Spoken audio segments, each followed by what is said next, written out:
Velkommen til Agersø Havn, der ligger som en perle på Sjællands sydvestkyst.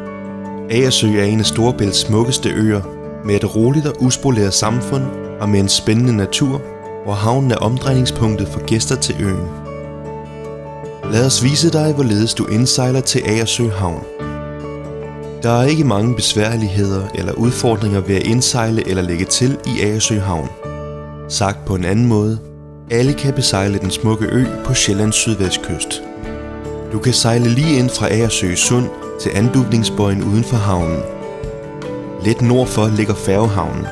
Bemærk, at det ikke er her, du skal ind.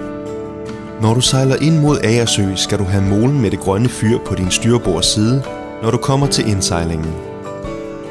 Kort efter indsejlingen kan du dreje til bagbord direkte ind i lystbådehavnen. Er der ikke plads i lystbådehavnen, er du altid velkommen til at finde plads i fiskerihavnen eller ved værftet. Fra alle pladser i Agersø Havn har du direkte adgang til den meget eftertragtede legeplads og flotte natur med borde, bænke og mange hyggelige grillpladser langs havnen. Fra Agersø Havn har du også muligheden for at tage på opdagelse ved de over 20 km etablerede vandreveje og stier. Du har her rig mulighed for at finde fossiler og krydderurter til snapsen. Agersø har været beboet siden stenalderen, og øens historie rummer mange højdepunkter, som ligeledes præger øen. Havnefogeden glæder sig til at byde dig velkommen i Agersø Havn, både til vands og til lands.